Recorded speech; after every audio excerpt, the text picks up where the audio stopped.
Okay. They're pretty fruity, but she doesn't spend it if she wants to. All right.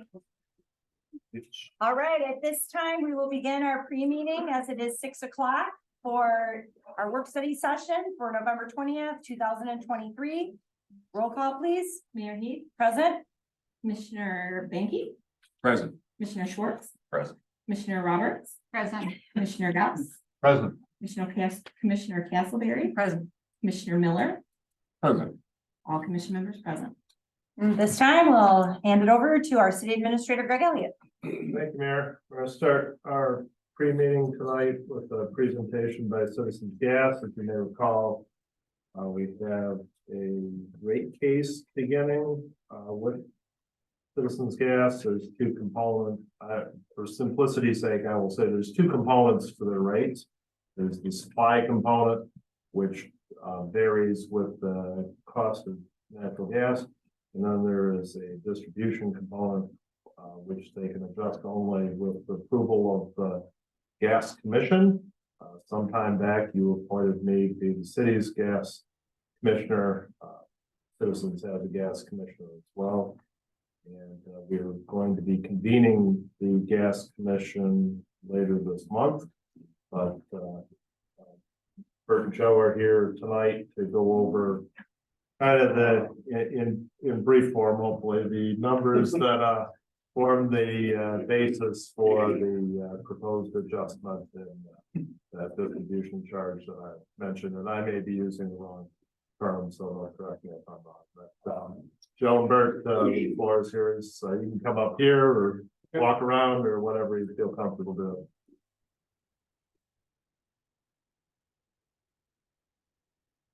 All right, yeah, Joe Lucy, I'm the county manager from Citizens Gas. And I gave the commissioners a couple pages here, so there's an outline and the numbers are letters in red and they're referenced in the back pages there. So first of all, Citizens Gas requests that the city commission convene the rate commission so that we could review our rates, which, as Greg said, would be this is the money that supports our operations and maintenance to maintain the distribution system, not the cost of gas, which the cost of gas is, there's no, for the cost of gas, there's no profit involved. We don't make money on it. We just pass it through, and that's handled separately. So we asked for the rate commission to be convened. So the rate commission, you appointed Greg as the rate commissioner. And the reason is that the last time we were in for a true rate case was in 2009. That's the last time we adjusted the customer fee and the distribution fee. Some of the reasons that we haven't had to be back to adjust those is, there's been inflation. Everyone knows the cost of wages and benefits have gone up. Regulatory requirements are more significant now than they used to be. We've actually had to add to the department that does what we call the survey work. We've expanded that to 4 people instead of 3. We've had to add some admin people to do that, just to keep up with the requirements to make the system as safe as it can be with the latest information and regulations from either Michigan or the federal government. So a couple reasons why we haven't had to come in for a rate increase is that over time, we've turned over 60% of our personnel, primarily due to retirements. And when new people come in, especially in the union, they start out at 70% of gross pay or top pay. And it takes them 4 or 5 years to get to top pay. So as we've had this turnover in our workforce, we were able to keep our wages in check for many years. Now, we only have 2 people in progression, so everyone else is at the top pay. So that's kind of caught up with time. That, and then the other thing too is interest rates. When we filed in 2009, interest rates were running about 5-6%. So that was a big part of our budget. It was like $500,000 a year. And since then, interest rates have gone down, and we've seen for several years they were near zero. You have a savings account, and you saw that you were hardly getting any interest on your savings. Well, that changed in the last year and a half. Now we're back up to 5.5% interest. So our interest expense went from nearly nothing to it's going back to like $300,000 a year. So those were the drivers that brought us in here. So when we came, when you guys appointed Greg as the rate commissioner, Greg was able to obtain Brian Bollinger. He's not able to come tonight to help him work through the rate case. And Brian is very experienced. He has 40 years of experience with the MPSC, and he retired as the director of operations, wholesale marketing division. He's been through rate cases with Consumers Energy, DTE, has been through a lot. He was very, very knowledgeable in the field. So it was good to have someone with that experience working with us and working with Greg. So with that, when we first started off our proposal, the way you measure these rate cases is you figure out what is your net income and then what is your shortfall of what your return should be. And there's a couple mechanisms that play into that. So when we first came in, our first proposal, we asked for $1,546,000. And then with Brian's help, we went through the numbers, went through the spreadsheets, and then I'll go through the highlights of the rate case. So E1. So the full rate case ended up being $1,391,000. And so that's down from, that includes some future capital investment of $1,573,000. One of the things that Brian thought would be best is that he says, well, why did you add this future investment? Well, we don't want to come in 2 years from now and redo this process because it's, we're not used to doing it every year. He suggested, which was a good idea, why don't we do it in 2 phases? Why don't we do phase 1 as what your spending is now, and then phase 2 will kick in when the capital investment is completed and the new pipeline is in service and gassed up. So that was a reasonable request. So now we have phase 1 and phase 2. So phase 1 ended up being a calculation of $1,058,000. And that will be effective December 4th. Phase 2, that's a remaining of $333,000. And that's going to be effective, again, when the pipeline is put in service and gassed up. I'm estimating that could be November of 2025. So, and then, so what does that mean? So if you go to E2, one of the drivers in a rate case is called the cost of capital. We had submitted 10.25%, but we came in at 10%. Back in 2009, it was 11.25%. So just due to economics and what the other utilities are getting, we changed the percent. And that's what this second page is. What that's showing you is how does the revenue deficiency get calculated? You take your net plant, which is your total assets of buildings, pipes, services, all the things that you need to run a company. It's the net because it's net of depreciation. You add in your current working capital, and then that gave us a base of $20 million. Then we added the future investment of $1.5 million. That came to 22, and that's multiplied by a rate of return of 7%. The reason it's 7% is right below that. You have equity, which is the 10% return, and then which is negotiated, and then our debt is at 5%. You do a weighted average, and that ends up being 7.16%. And then that calculates what your income requirement is. Where's my income without this rate case? And then I true it up for taxes. So that's what's on page 2. And there's 3 versions. The first version is the one that we submitted, the 1,546,000, which is D. E1 is in the middle of the page, is what we agreed on is 1.3 million E1, and then E1 again is the 1,058,000. So Again, this is just kind of a really short summary of the packet that Greg and Brian reviewed. Going back to E3, phase one annual increase for residential customer ends up being. Now, just with this, with the rates we're talking about, which is the customer fee and the distribution fee, it's $41 increase a year or 6%. For the average commercial customer, it's $119 or 4% increase. The reason why it's a less amount of increase for commercial is because they use more, so they have more gas and less of the customer fee. So the way the numbers work out. So what you have to do is you have to take your monthly fee times 12 months to get your annual cost there, and then you multiply the distribution fee to your annual usage. So it's just a matter of the fact that commercial uses more gas, so there's less fixed costs involved. That's why the percent's different. And that's on the third page. What I'm showing there is at the top is, I said the average customer uses 920 units. You have the old versus the new, so the average meter cost for residential was $10.50. Now it's going to be $12.75. The distribution fee is going from 20 cents, 20.7 cents to 22 cents. And the gas supply charge in this scenario is 46 cents, and that's even.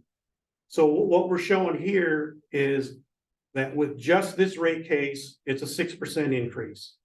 And then you have the same with the commercial. Now, every fall we go in and we change the gas supply cost. And that's based on the market of the gas, and that happens every year, usually in October 1st.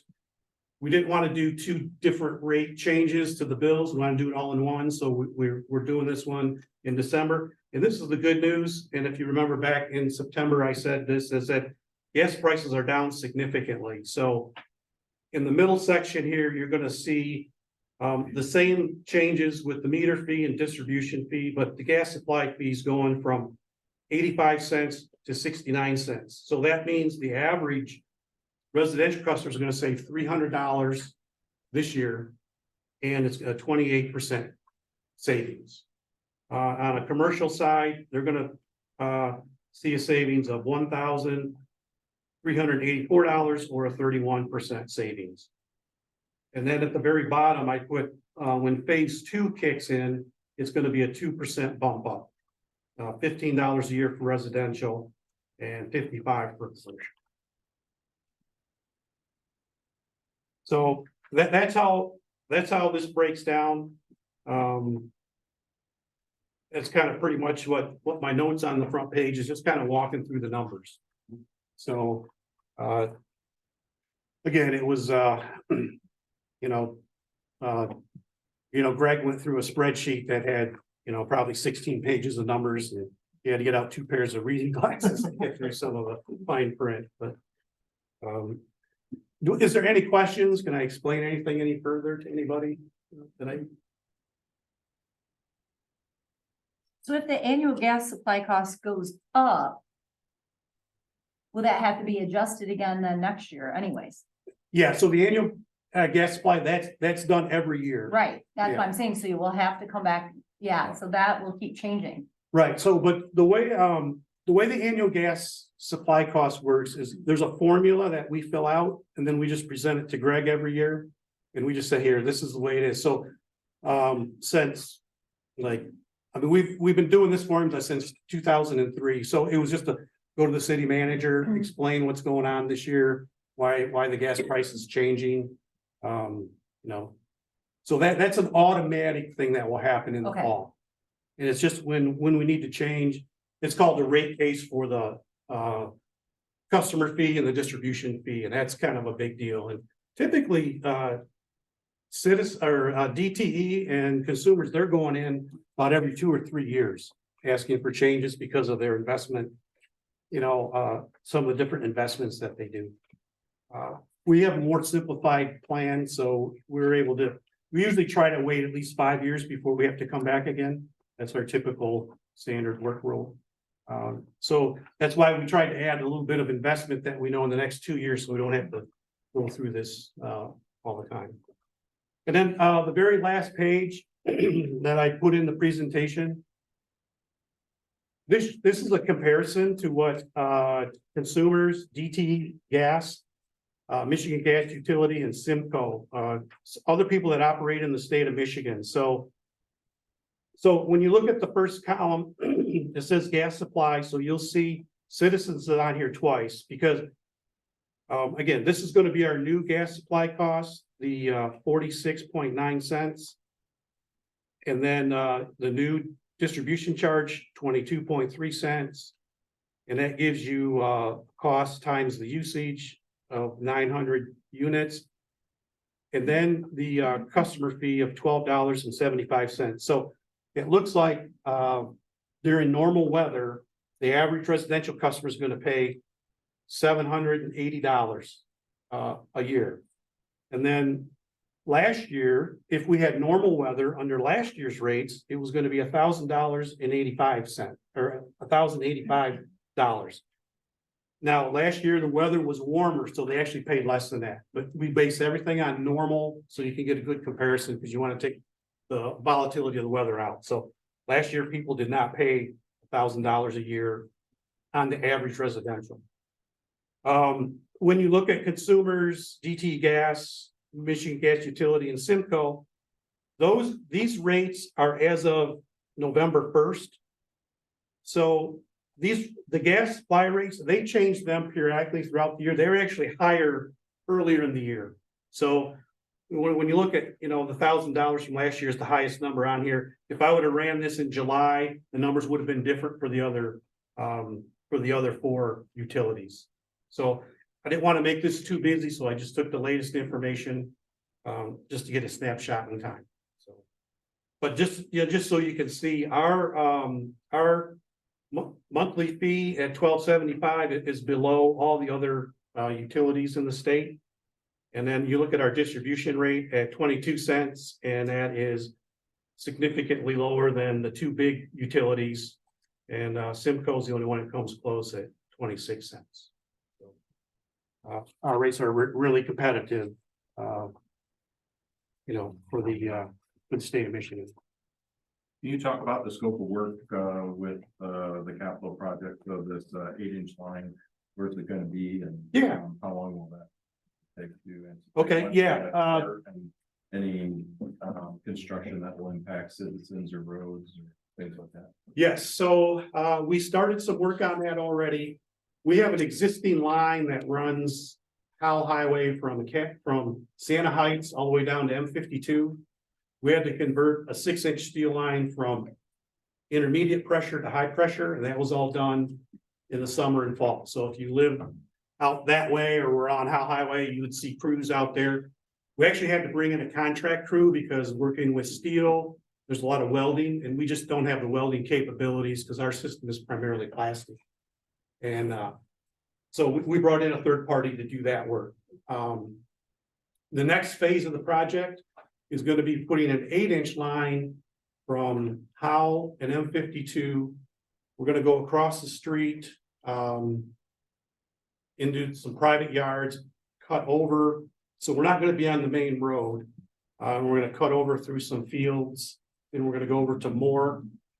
Is it Moore Road or Highway, Bert? We're going to run down Moore Road, starting just west of M52 and going out to Tipton Highway. And at Tipton Highway, we'll install a regulator station at that point to feed the northwest end of our system and also provide additional feed for the hospital area and some of those areas out there that have had a lot of growth in them in the last couple of years. And then the reason for this is that what you call a city gate is where the major pipelines bring your gas into. Ours are both on the far east end of town. So with all the expansion going out west during really cold weather, you would get those customers out there would lose pressure. So we had to get some dedicated pressure out to the far end of the system.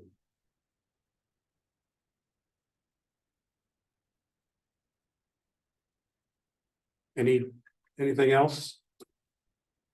Thank you. The back page is wonderful to see the rates Yeah. comparison. So Mhm. thank you for putting that together. Yeah, I know when I was showing it to Bert, he says, well, why we got the highest line on there? And I go, well, that's a timing thing. Like I said, if I would have ran this in June, it would have been a little different, so. Just my last comment is, Citizens Gas really appreciates being the supplier of natural gas for the community of Adrian and part of Lenawee County, and we continue to have this great relationship and hope to be here many, many years. We've been here over 175 years so far, so. We look forward to many more. Thank you. Thank you. Thank you.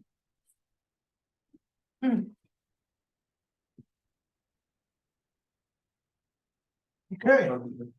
For that, I passed out a list for a second item of various boards and commissions that have openings on them. So if you look at that list, the parenthetical number is the total number of members on each of those boards or commissions, and then there's a note underneath indicating how many terms are either expiring or expired, and or if there's vacancies on those boards. We're bringing this to you, I guess, to ask your assistance in trying to round up people to serve on these boards, and I'll run through each of them and give a brief explanation for those who aren't familiar with them. Our process for this, so as a participant in the Redevelopment Ready Communities program, we are required, the best practice to publicly advertise for these positions and take applications, and go through a process of vetting those applications rather than what RRC doesn't want to see you do is just continually reappoint same members. I mean, that's fine if that's who you have that's interested, but they think that it is helpful to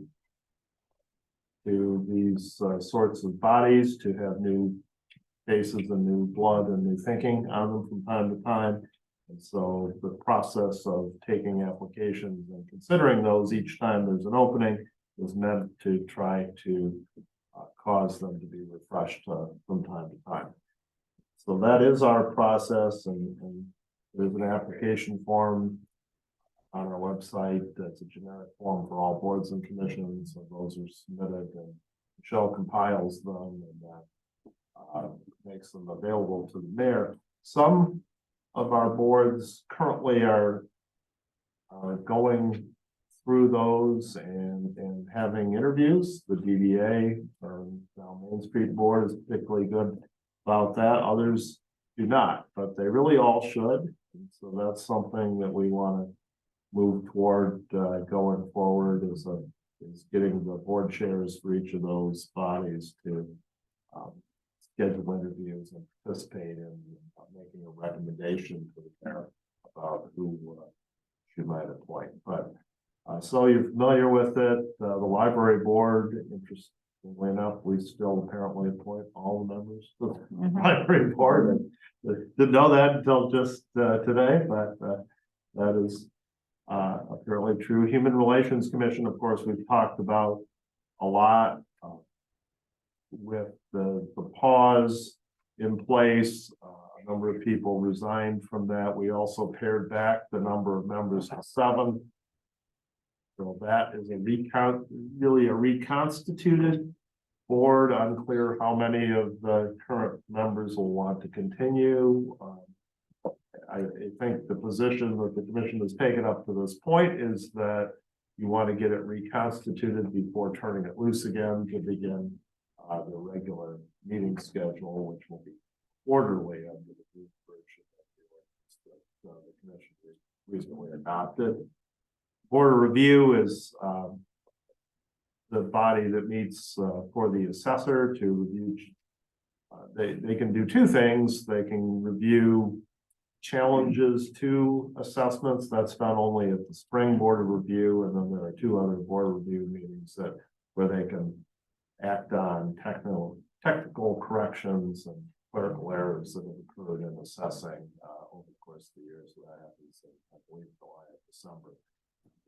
They have one term that's expiring.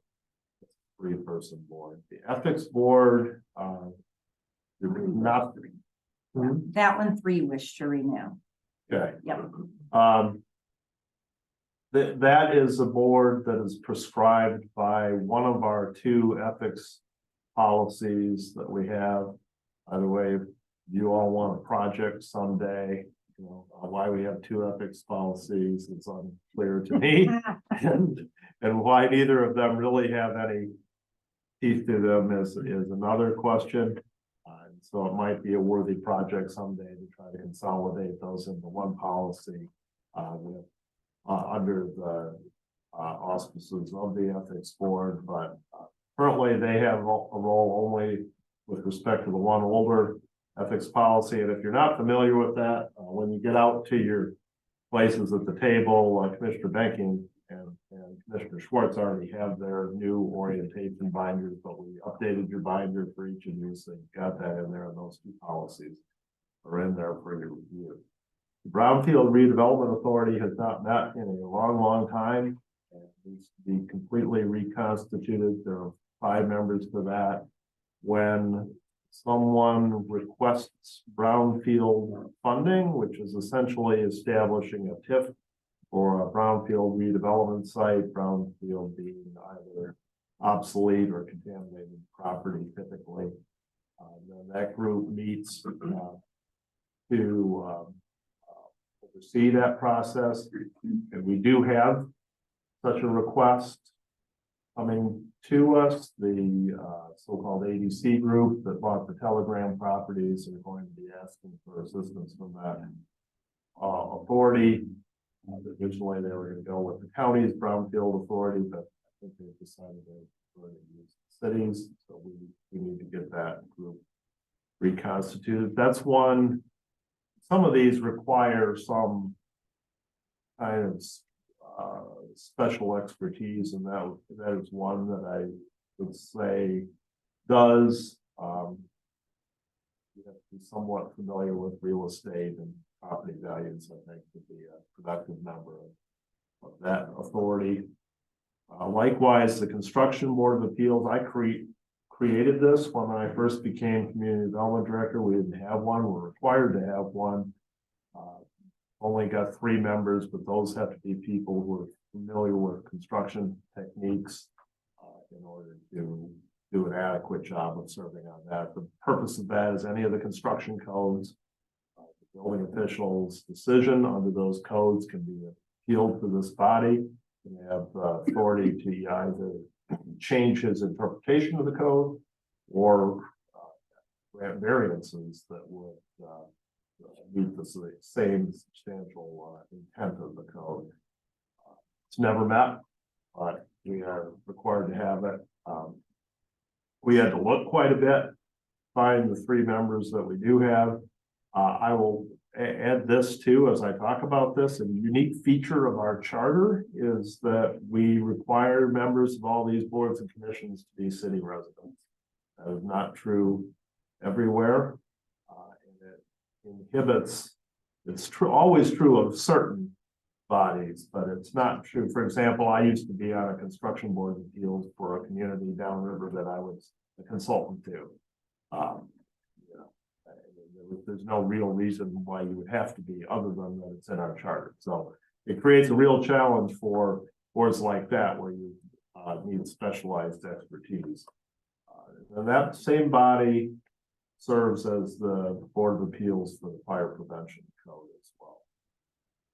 DDA, Main Street, we already kind of talked about, but they do have 2 members with terms expiring. They usually go out, they're very proactive, and they go out and solicit applications that we're sort of asking you to do on our behalf here with respect to these other boards and commissions. Historic District Commission, if you don't know, we have a historic district that is essentially State and Dennis streets south of Church, more or less.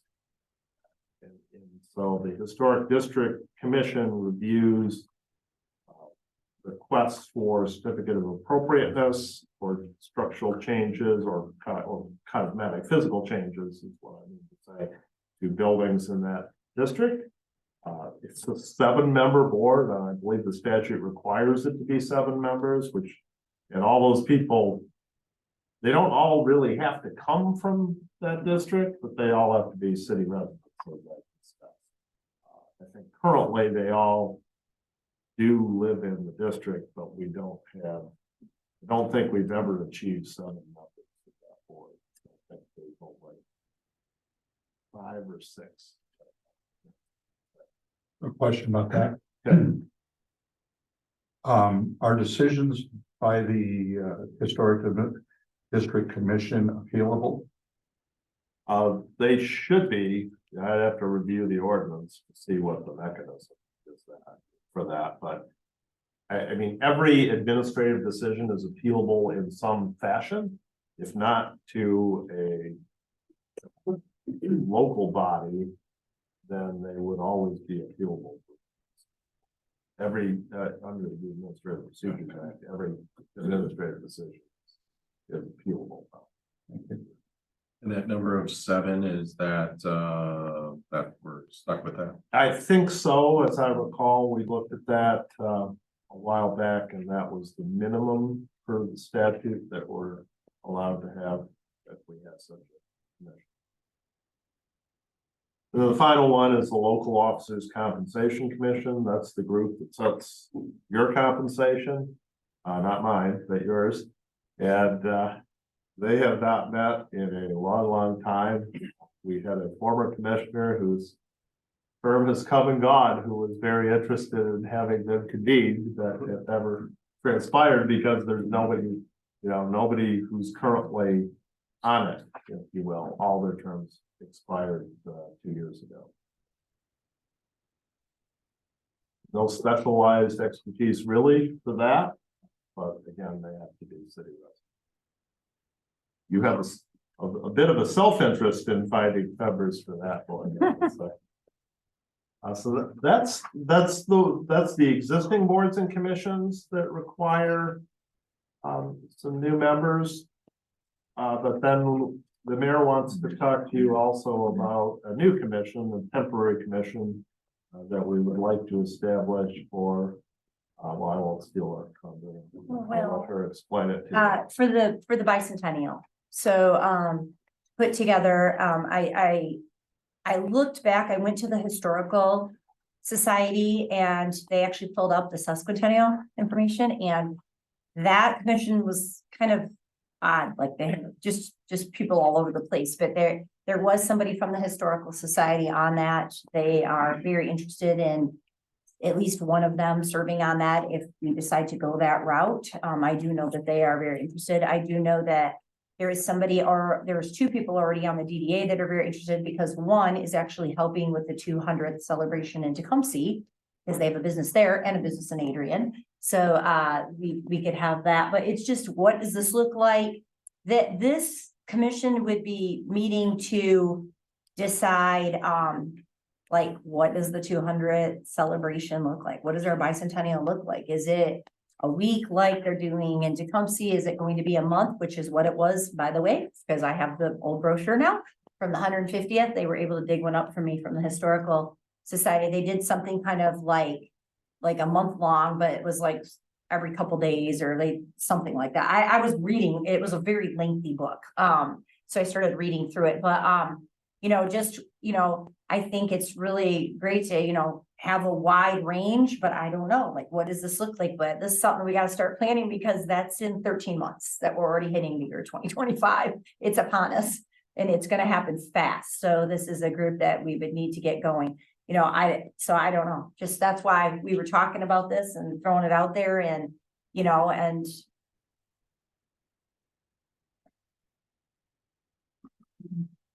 I think it would be, it's not, most of these, all of these are established by resolution or by ordinance, other than the ethics board, which I think only is pursuant to that resolution. But I think this one being temporary in nature, So just think about what, how many members it should be, Mhm. how those members should be found and appointed, and bring a resolution to you in the very near future to create that bicentennial commission. What did you find throughout your research? What are your thoughts on that?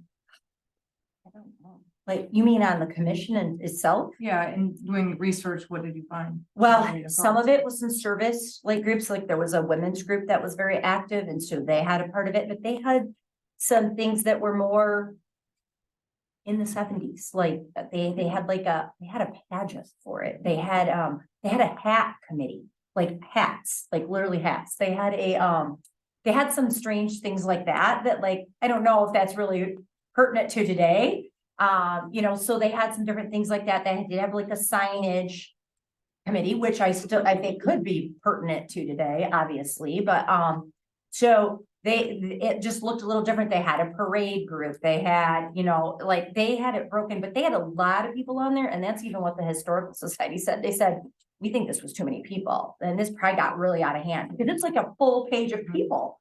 I mean, there was a lot on there. I couldn't believe how many different committees within that they had. And they felt like it was a little bit too much. Some of them that were in the museum actually remember it. So they were talking to me about it, and they said it got a little bit hard to communicate because there was so much going on with so many people. So they said they think not to get it too spread out like that, but that's all, and I can, I mean, it's a big book, but I could at least like photocopy. I mean, I could scan it. Sorry. What year am I in? I could scan it and I could send it to you, like the committees that were on there. I had to go look though, because it didn't make sense to me until I went looking in there, like, why is a hat committee? Like, I was actually looking through the events to figure out why some of these I things. would be more interested in information about who's done a bicentennial recently. And that's what what the Historical Society is suggesting, because Greg and I talked about it, is reaching out. Their suggestion is to reach out to cities. And so they said, you're gonna have to go east of here, most likely, probably not west, but there could be some west. But they said, go to some cities, start researching some cities that are our size that have recently done a bicentennial. And that's why it would be nice, if we do have the DDA member, Josh, who's already on the 200th at Tecumseh, he's gonna have gone through this coming year. It would be nice to have that input as well from somebody that's going through it on right in the town next to us the year before us. But yeah, but it's the committee, whatever we want to call it, they're gonna have to like figure out like, how does this look? How does it get celebrated? Is it a week like, that is projected it's gonna be in Tecumseh? Is it once like a month in the summer months, or what does it look like? That's why, and the one thing I brought up Which month was it last? it was September last time, because I did find that out. Because nobody knew that until they found the book, because I was asking that question. One thing, that I did bring up to Greg too is, city employees, like, is it Greg? Is it somebody else? Is it Jay and Greg? Is it Michelle, Greg, Jay? I mean, I don't know, but I think you need some city input from city employees, or, like department heads or our administrator, or however that looks. I mean, that's my opinion. It's whatever you all think, but in my opinion, we're gonna need that, because it's not like that commission can just be making those decisions. They're gonna need that city input from those employees and from that administration. I think one thing we should consider too, when we're asking people beyond it, they might want to know what the commitments are. How many meetings, how much time, what are we thinking about, those types of things, for a lot of people that I know. Can we bring this back up at the next meeting, pre-meeting? We can all do our research Mhm. between now and then, and then maybe give us a better idea of some of our expectations. Yeah. Or what this looks like. Mhm. And then we can have a firmer grasp on what we're looking for to share with the community. And one thing I even thought is, it'd be nice to include, we do have some great service clubs here, not to make them do more work, but we had great service clubs here in Adrian, and let's get them involved too. I mean, that's my thought, like, let's bring them in. We have so many different ones, they can all be pitching in and helping as well. And I didn't see a lot of that, at least in the brochure from the way I could read it, but I will scan in at least that, like, to show you what they had. I mean, it's a pretty decent sized booklet, but, I'll scan in some pages and send those on so that you can see what, because I just got it over the weekend, so. But, yeah. And I do know the Historical Museum has already been pulling stuff, and they've already been working on, they're gonna have an exhibit, they've already been working on it. Obviously, they had stuff already from 150 years, so now it's just they've been working on the last 50 years, because they already had a lot of that stuff in place from the other time. But, yeah, so, yes, I'd say, yeah, find out what you can see, what other people are doing, and, that's why they suggest. Right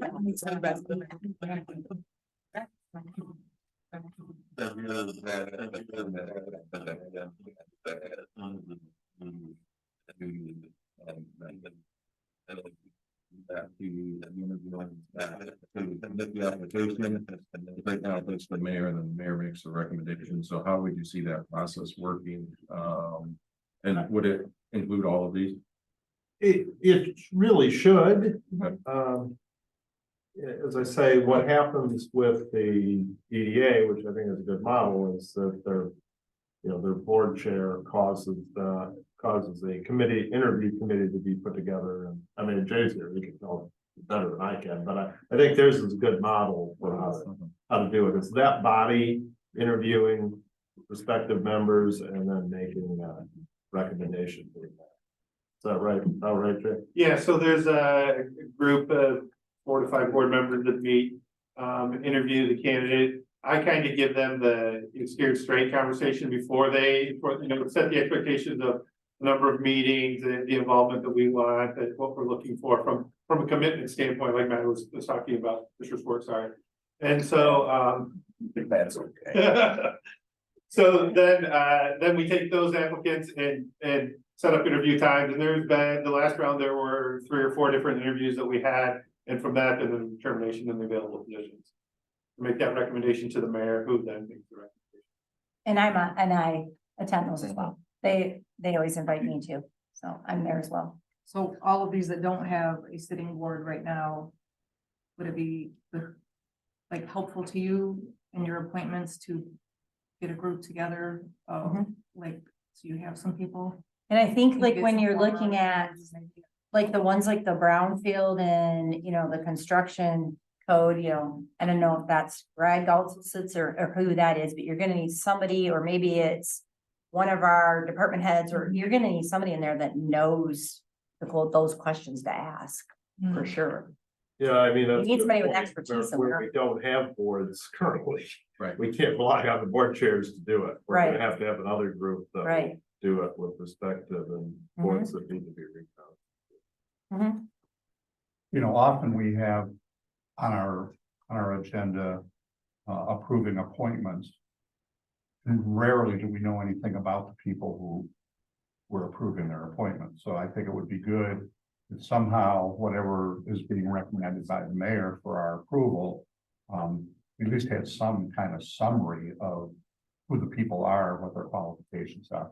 I mean, that would be helpful. The other thing I was gonna ask is, it's been a frustration of mine for the last couple of years that we've had all these commissions with expiring terms, or, in one case, we've got, well, everything's expired. We put in place a process so we can watch for those expirations of terms coming forward, so that we always have a complete commission. Yeah, I think a policy for that is in order, I think you had one years ago. Obsolete, required, call for putting them in the paper. Things anymore, and so we can break that to you. Yeah, I just think we need to keep the commissions full, You know, and not let terms expire and not fill them for months at a time or years at a time, so. That would be good. Does it make sense to have them all expire on the same date? That's So when fine. the library first started, we had staggered appointments. So some people were 2 years, 1 year, and 3 year terms. And we all ended on December 31st. And then what happened was after a member moved out, then they were reappointed for a 3 year term. So everyone expired December 31st, but this person, they expired March 13th. So then from the record keeping end of things on the board, it was like, okay, we all expire except you. And then, of course, now no one's on that cycle anymore. So I'm not sure if that makes And sense. does the library board interview candidates? I thought they did. I think they meet with them. Yeah, I thought so. I mean, that would make sense to answer your question. I don't know if in every case we'll be able to do that. Sometimes the ordinances prescribe the terms, but to the degree we can, obviously.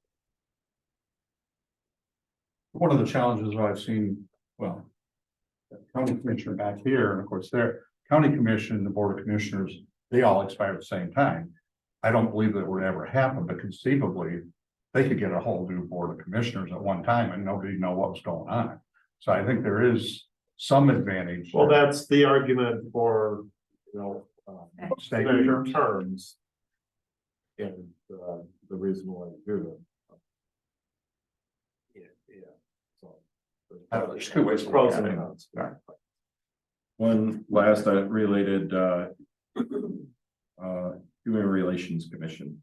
I know this has been brought up in the past, but is there an opportunity to provide training for new members as it relates to DEI moving forward?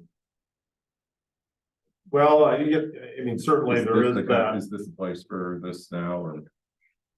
I think they all need some sort of training. They all Every need training commission of has one sort or training. another, right? Yeah. And so that's sort of a further discussion, I would say, as to each of them. And as they begin paying attention to this issue, how do you onboard the new members to your organization? So what you don't see on here are planning commission and ZBA, right? We've had they meet all the time and we have a good handle on them. And likewise, that we have a process of, their bylaws require that they go to citizen planner training when they're on board. That's a good model for what the other boards. Mayor, do you want to get a couple of commissioners to volunteer to help you? That's what I was gonna with say. This and Yeah. to look at that policy and, to, Well, that's why I was asking about the library because I thought they met with theirs because they're the who usually send it to me. I think the library. But like, yeah, like the brownfield and the DDA, construction. They all have their own kind of. Some have their own, but a lot of them don't. I was gonna suggest, I think it needs to be a couple commissioners and myself that, yes. Tackles this and make Yes. sure we get some people Yes. going and. Yep. Strong commitment. Yep. For these seats. Yep. I agree 100%. So my streak of estimate. I know.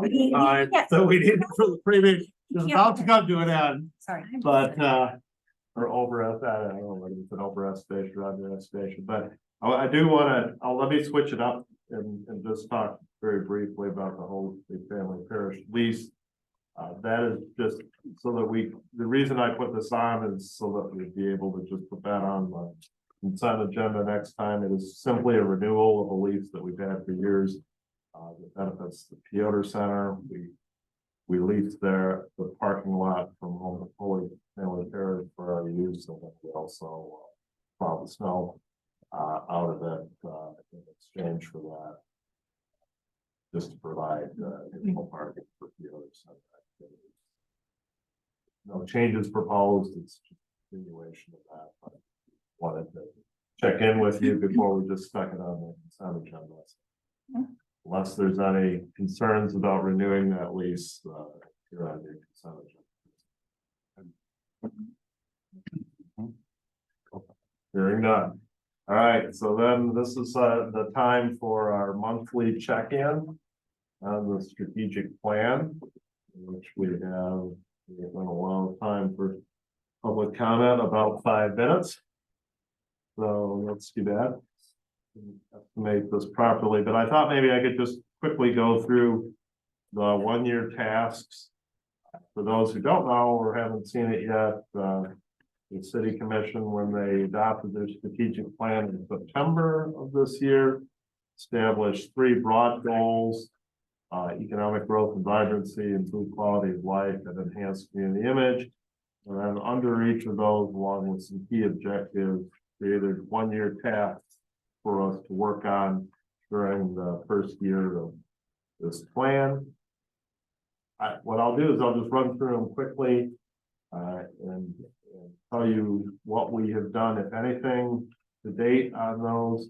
We identified responsible departments parenthetically with each 1-year task. So you can see those in there as well if you don't have a book. This is in your binder that we gave you as well. So under economic growth and vibrancy, the 1-year tasks are implement the revolving loan fund. Keep this on point with that. And I have on my desk the application form, which Leslie Love has created for us. Since our remaining step toward starting to make that available to people, and so that should be ready. You've already approved, as you may recall, the eligibility criteria for that fund, and so we're prepared to begin taking applications as soon as we have the application form. It should be ready, I would say, next week.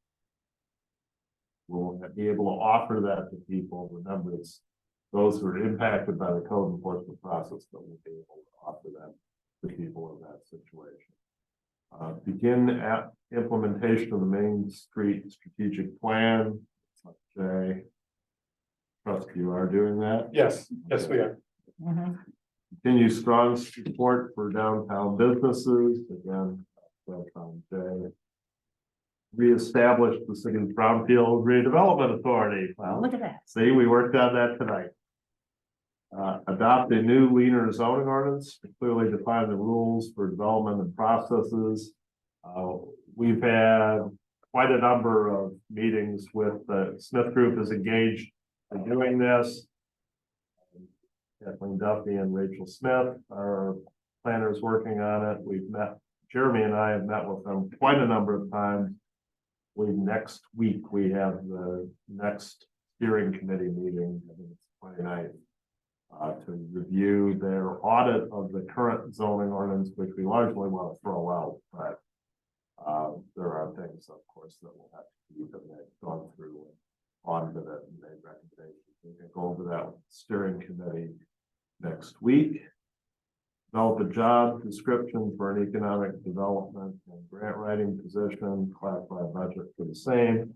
That will be in our budget as we work on next fiscal year's budget. I talked to you briefly about my concept for that. It continues to be what I think is best, which is to expand the role of the Main Street director to include economic development activities for the city as a whole. That's all in the same wheelhouse. It used to be my position. It suffered from a lack of focus on those duties. It seems to me in the former iteration, but I'm not concerned that it would if we go that route again. Would that include housing or not? In the sense that it would be something that we're looking for grant opportunities for, but housing, when you say housing and increasing, there's many aspects to housing, of course, and increasing housing stock is what most people mean by that. And there are other tasks in here which are also designed to that. Creating the residential pilot ordinance is another task, but the work that the zoning consultants are doing is also a critical piece of that. What the steering committee is going to find is that they're going to recommend largely doing away with single family zoning and creating many more opportunities for additional units on sites that we already have in ways that what you find is that particularly as it relates to accessory dwelling units, that those can be done in a more affordable way than, you know, trying to build a new unit from the ground up of additional housing. You know, all the foundation's already there, the sewer lead, you know, water lead, everything's already there. And the building's already there, and you're adding a unit within it. Incrementally to the building. That is a very, particularly in a situation like we have where market values don't support new construction in many cases. Mayor and I had a call when we were on the radio about why are there modular homes going on infill lots. Well, the reason is because you can't afford to put a stick-built home with a basement on those lots and then sell it for what it costs to build it. But accessory dwelling units are a thing that can be done affordably and a great deal to your housing stock. So there's a number of things in here that all go to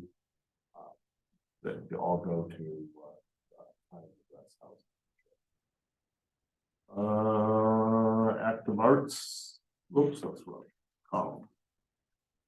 So improve quality of life, enhance code enforcement by developing a hierarchy of enforcement issues. That's still to be done. Not worked on that yet. Adopt an authorizing ordinance for residential pilots. That's what I was referring to. That's the legislature, the last session, created the opportunity for these programs so that instead of just low income housing projects or what used to be called LIHTC projects, the pilot mechanism, payment in lieu of taxes mechanism, is available potentially for any kind of housing project as it's set up to get those developed. Get the mural project going. Jay is working on that. Task force for park issues, that was done, and the Parks and Rec Director, Police Chief, and I formed that task force, and we had good success in getting misuse of parks down to a minimum. Deploy the license plate readers for the police department. Chief is not able to be here tonight, but he is working on getting those installed. And then under enhanced community image, 1-year tasks, we have communication marketing position that might include, and then there's a number of other things under there, not all of which I think really go with a communication marketing position, and particularly the DEI, support for HRC functions. And so I've been talking to our HR director about an additional staff person within her department.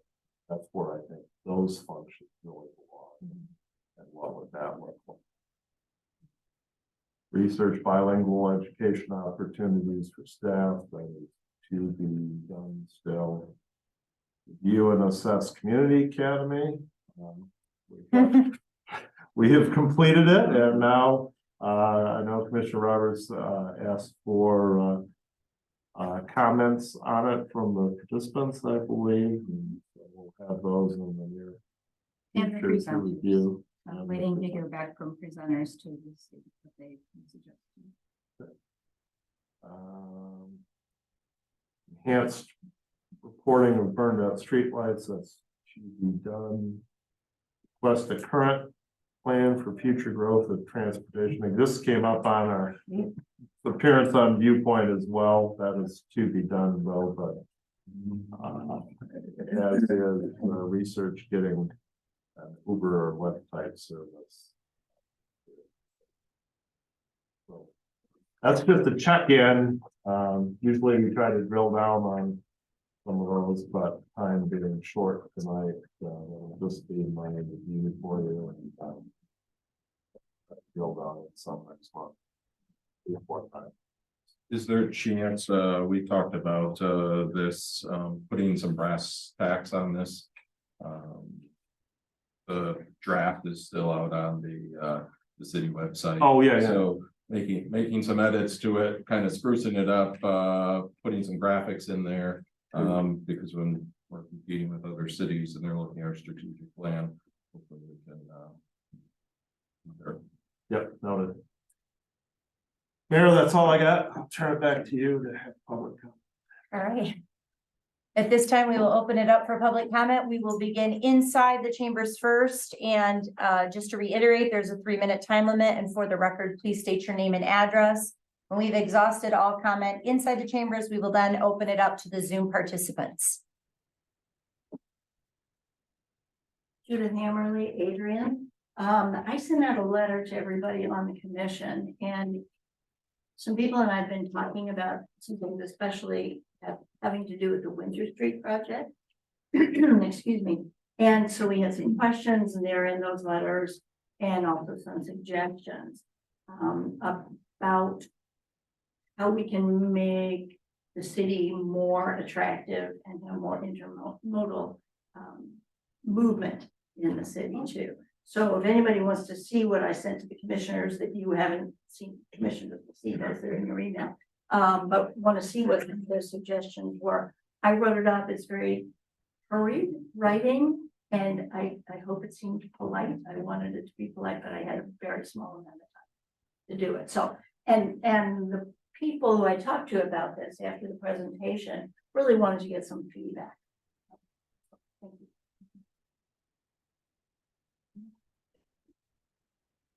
Ashley Cavazos Frank, City of Adrian resident. I just wanted to echo and thank Commissioner Castleberry for bringing up that all of those committees and commissions should have like the DEI training, or like my pipe dream on when I was on the HRC was to be a trauma-informed city. Like, I know that we have people available for those kind of trainings, and the people that are making the decisions are the ones that should try and have those skills and at least that kind of knowledge when they're.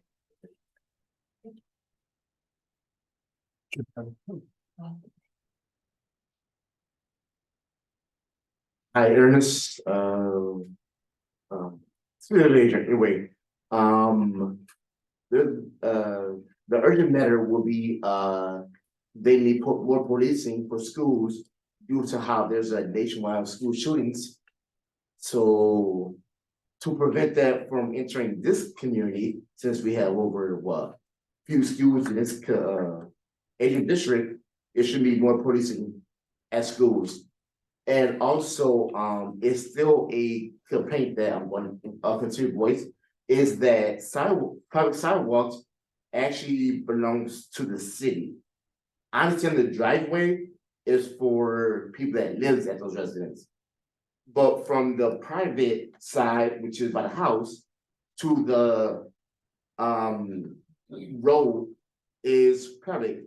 So therefore it belongs to the city, and it's being to be a hazard because it's being left in more damage to the sidewalk, which is not the fault of the people that live near those areas. It is their fault because there's a neglect of the city job. So I believe that the city should be fixing the sidewalk and taking this is a small city. You shouldn't be doing roundabouts and putting trees along the curb. That's also a hazard. It's supposed to be a regular sidewalk so that people can park alongside the road. See, downtown, that's unacceptable. You got trees lined up on side of the road. Instead of people have to park there, they can't. Why? Because it still causes a hazard to those that got to drive right through. And it delays once again the emergency teams to get to their call, because they got to beep and people refuse to listen to the sirens. But yeah, they can't do nothing. Why? Because you got a wide sidewalk with trees and whatnot. Adrian is small. It's not big like Detroit, Chicago, whatever. It's small, from Jackson College to 223. That's how small it is. So I'm urging that since this is a small city, but you want to be a great community, then please, let's take down other hazards, such as the roundabouts and these trees, that's by the curb. Thank you. And Moran, congratulations to everyone who won their election. Okay, and I want to thank Commissioner Roberts for the decision. It's very valuable.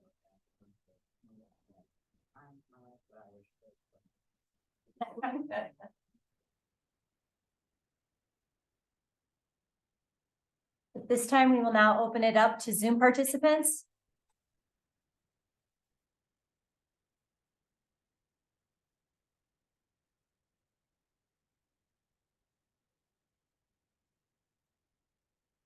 Hearing none, may I get a motion to adjourn? All in favor, say aye. And we will start out there at, you need more than 5 minutes? 7:10, okay? So allow the time to go fast.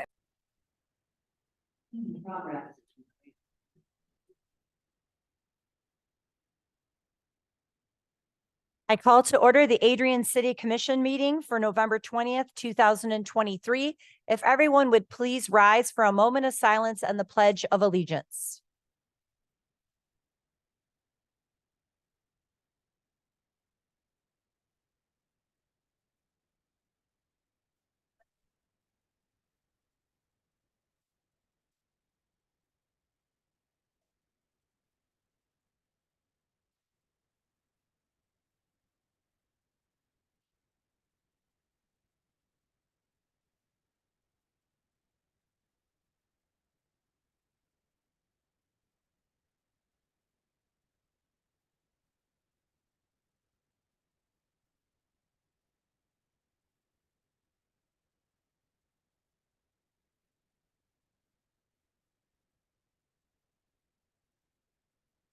You're wondering what's happening, our clerk's going to administer the oath of office to our newly elected commissioners and mayor.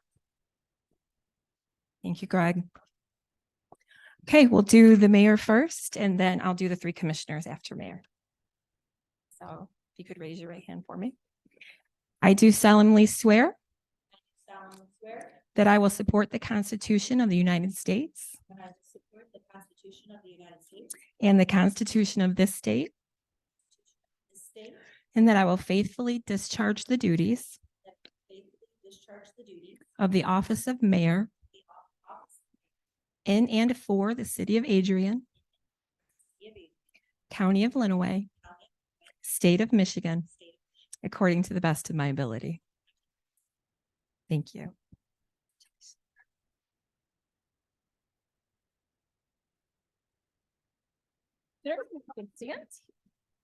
I'll just have you all repeat after me. Raise your right hand for me. I do solemnly swear that I will support the Constitution of the United States and the Constitution of this state, and that I will faithfully discharge the duties of the office of Commissioner in and for the city of Adrian, county of Lenawee, and the state of Michigan, according to the best of my ability. Thank you.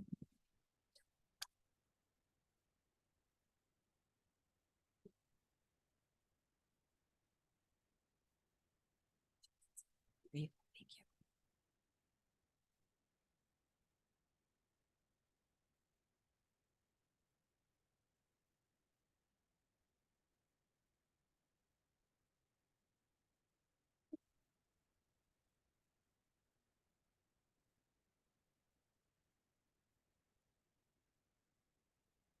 Roll call, please.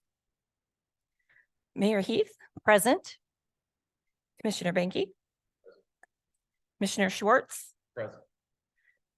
Commissioner Roberts, Present. Commissioner Gauss, Present. Commissioner Castleberry, Present. Commissioner Miller, Present. all commission members present. May I get a motion to adopt the consent agenda?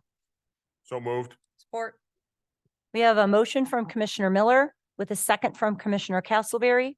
Roll call, please. Mayor Heath, Yes. Commissioner Banky, Yes. Commissioner Schwartz, Yes. Commissioner Roberts, Yes. Commissioner Gauss, Yes. Commissioner Castleberry, Yes. Commissioner Miller. Yes. Consent agenda approved with unanimous vote.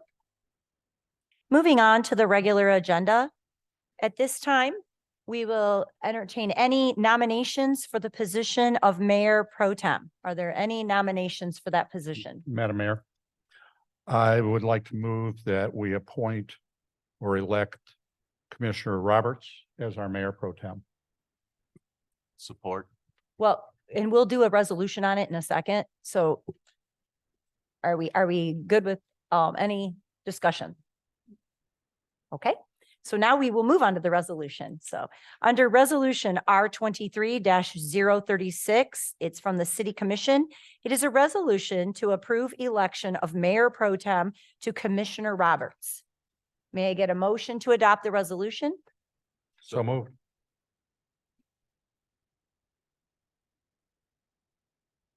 We're going to give you both it because you did it at the same time. So is there a second? For support. Oh, look, now you're going to give us.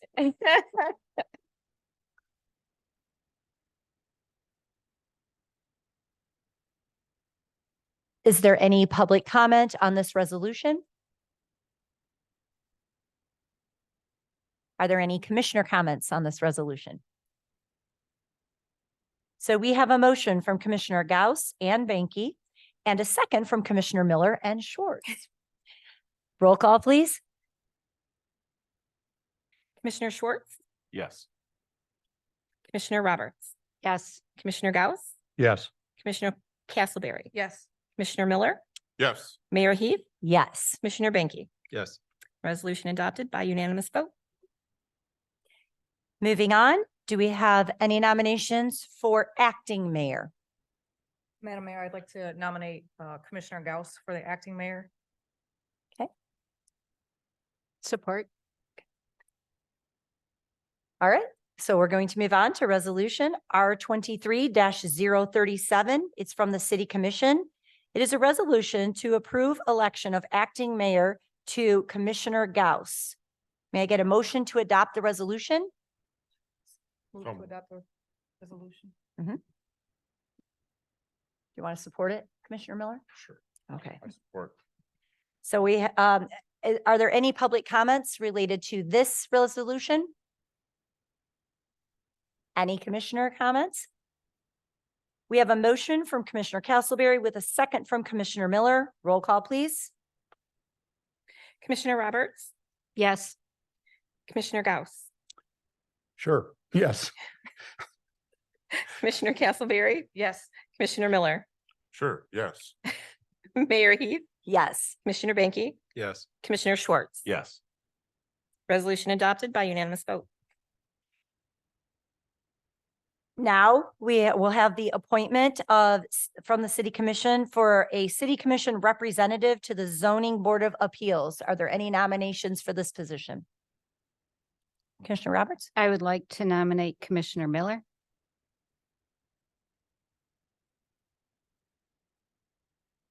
Any other? All right, so let's move on. Resolution R 23-038 is from the City Commission. It is a resolution to approve appointment of City Commission representative to the Zoning Board of Appeals to Commissioner Miller. May I get a motion to adopt the resolution? So moved. Support. Are there any public comments related to this resolution?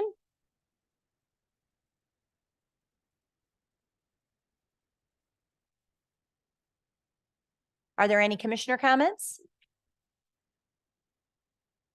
We have a motion from Commissioner Gauss with a second from Commissioner Banky, correct? Okay, I'm just making sure we were double checking over here. Roll call, please. Commissioner Gauss, Yes. Commissioner Castleberry, Yes. Commissioner Miller, Yes. Mayor Heath, Yes. Commissioner Banky, Yes. and Commissioner Schwartz, Yes. and Commissioner Roberts. Yes. Resolution adopted by unanimous vote. Resolution R 23-039 is from Utilities. It is a resolution to authorize purchase of a used Caterpillar skid steer. May I get a motion to adopt the resolution? Motion to adopt the resolution. Support. Are there any public comments related to this resolution?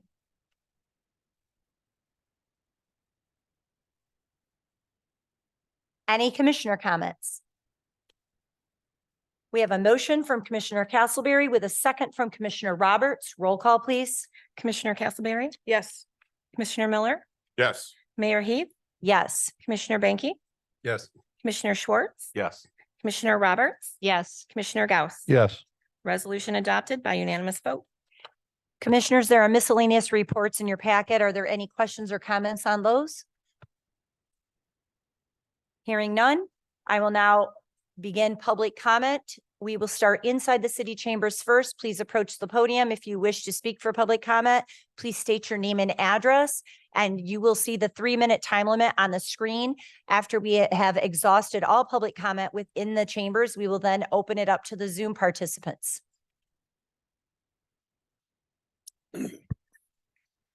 Harry Collins, 11 Scott Court. First, I'd like to congratulate the two returnees and the two new commissioners. As a county commissioner, I pledge my support for you in any way I can do so. But second, I have a more significant issue. Short time ago, in the east end of town, there was a street dedicated to Cesar Chavez. Well-deserved, well-earned, and long past due. There have been festivities for people in various programs, organizations. People had been honored for certain events. But a few blocks up the street here is a park. And in that park, there's a monument for dead soldiers. Soldiers who gave their lives in World War I, World War II, Korea, Vietnam, Desert Storm, and many other activities. What did we hear from this commission? Nothing. Not a word from this commission. Not a resolution. Nothing to honor those soldiers. Not a word. If you recall, not too long back during the Police Officers Memorial Week, I had to remind you to do a resolution to honor the police officers in this country. I'm asking this kind of thing not happen again. Thank you.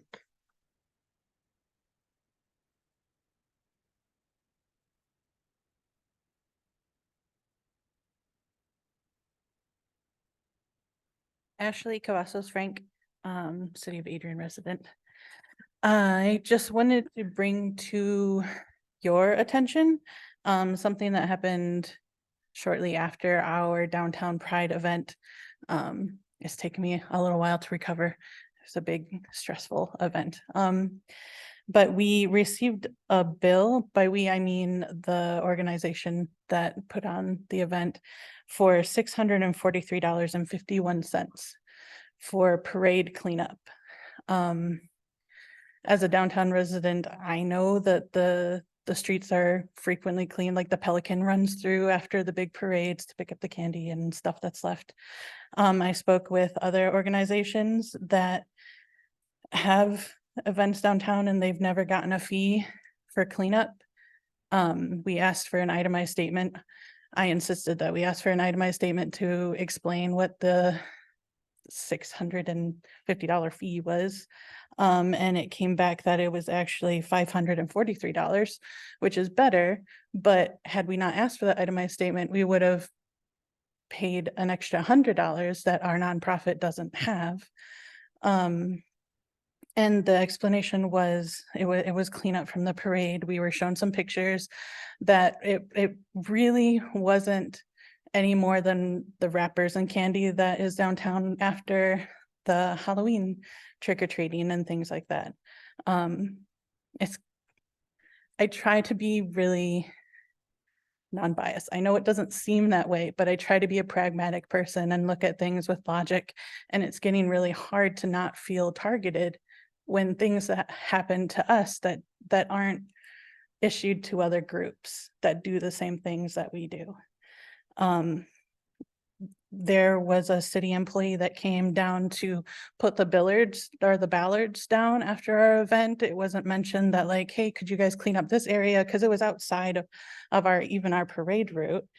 It wasn't mentioned that we should clean that up. There is a mention in the contract when we sign for an event for cleanup, but it's not $600 and some. In the itemized statement, it was overtime that was charged because it was a Sunday. Our nonprofit is run out of a downtown business. They could have easily contacted us and told us to come clean it up, and we would have gladly come and clean it up. We have cleaned your parks for free and not asking for glory or anything like that, but we're a service organization. So if you would have asked for us to come clean it up, we would have gladly cleaned it up. I would have come and cleaned it up. I live a block away and I own a broom. So I just wanted to bring that to your attention because I think it should be noted. Oh, made it.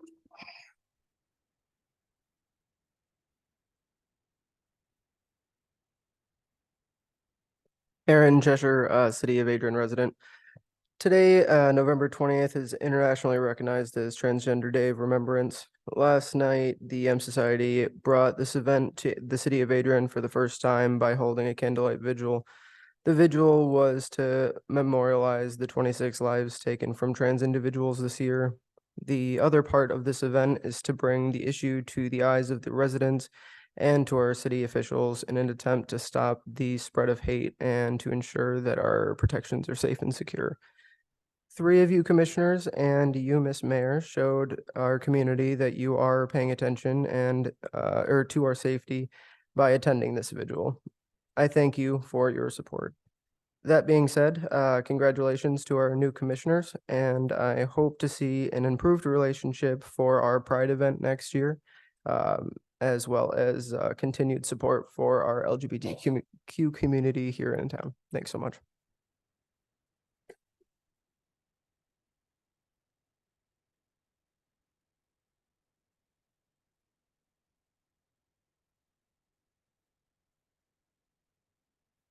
Hello, Ernest T,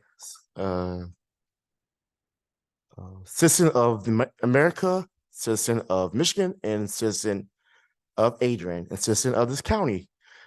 But anyway, once again, there should be also cops and regular patrol cars during school days, which is the weekdays, because people are continuing speeding through the school zone. And nor should be 20 miles an hour through a school zone. That's still reckless. It should be 5 or 10, like you're on a darn speed bump. 5 or 10 miles through a freaking school zone, a high school zone, any school zone through this community. It should be 10. And I hold every, hold on, no, that's Governor Whitmer. Anyway, I hold, yeah, don't remember part. Anyway, also, there should be more officers at these schools due to widespread of gun violence at every school. First, it started with Texas, then it started with some other state, now Michigan, which is a whole different part of Michigan. So to prevent it from happening in this county, it should be heavy duty guards, officers at these schools, not just one school officer, because I have a heart for every individual that are in school. Because I guarantee it, every parent is worried when they let their son go, kids go off to school. It's ridiculous that y'all got one officer for one entire Adrian school district. It's ridiculous. And also, is a hazard, and I'm going to continue to bring this up, for emergency vehicles to get to their patient or suspects. For one, going through roundabouts, that's a hazard, because it should be a straight shot to get to those calls instead of zigzagging. It's a complete hazard. And it's ridiculous. I'm counting on all y'all to make it right and take these roundabouts off and shorten the sidewalks so that emergency vehicles can get through to where they got to get to instead of having these trees along these sides. People are right to park. It's just not okay to have these trees along the sides. It's a small darn city, not a big one, not a medium one. It's 223 to Jackson College. It's pretty darn small. Thank you.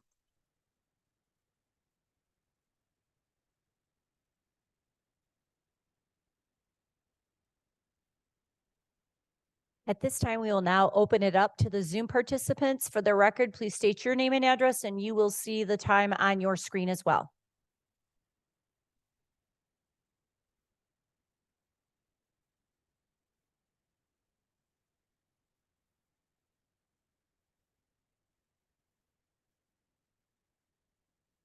Hearing none, are there any commissioner comments? Commissioner Castleberry?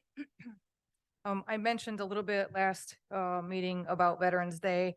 I was quite emotional.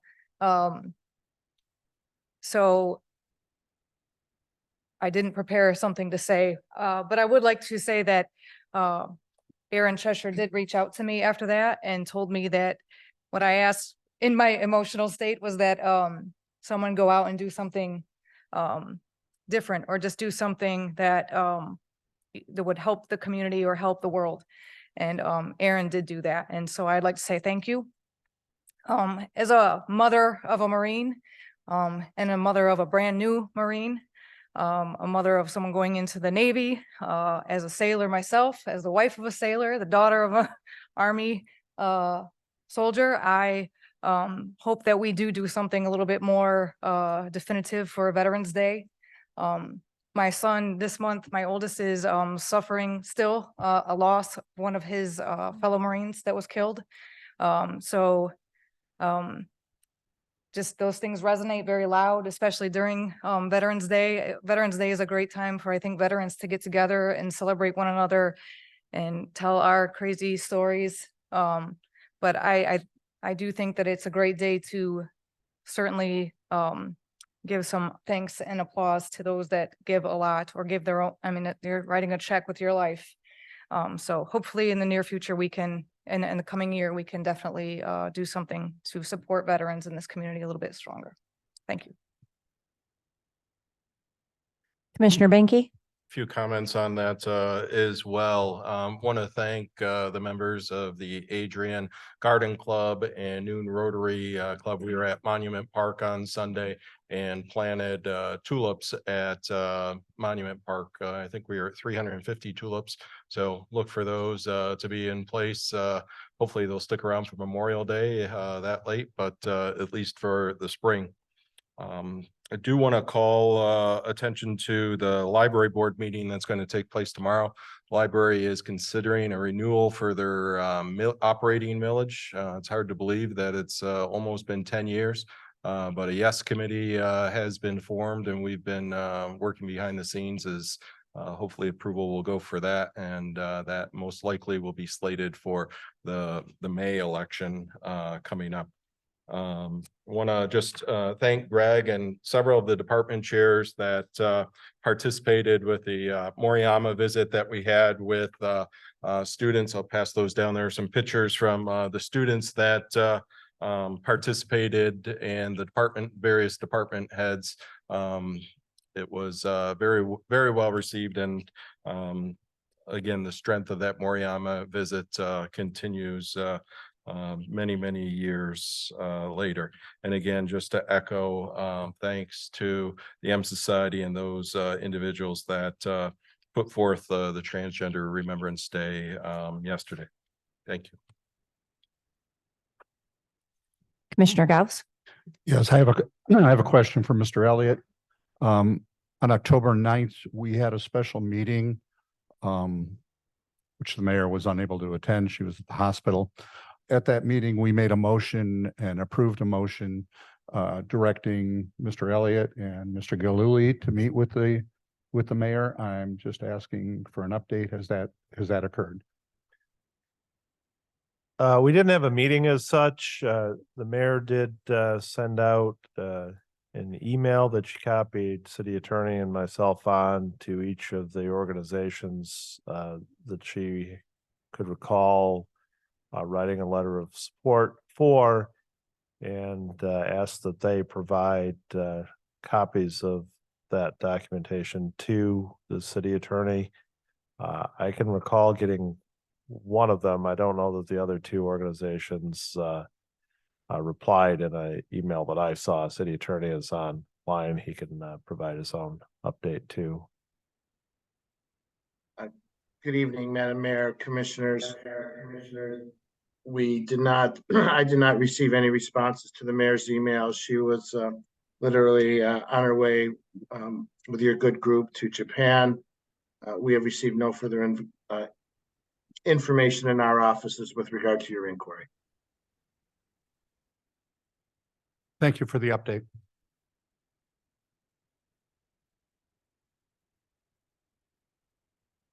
I would just like to publicly acknowledge and thank Commissioner Roberts for the Citizens Academy. I know it was a huge success, and for being the first time, it didn't even seem like there were that many bugs in it. It just ran really well. I've heard nothing but amazing feedback from everybody that participated in it.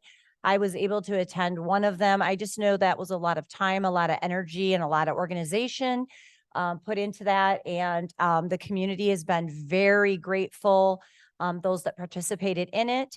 I do want to apologize for those that graduated. It was my intent to be there, but I had a mandatory work meeting that was supposed to go 1 hour that went 2.5 hours.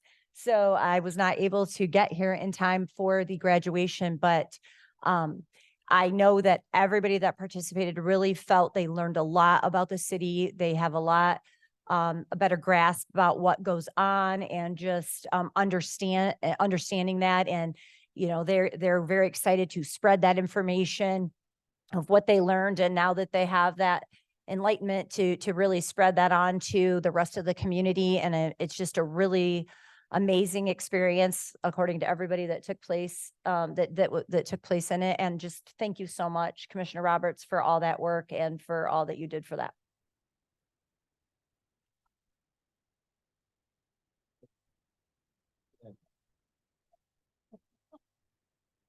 May I get a motion to adjourn? All in favor, say aye. Meeting is adjourned.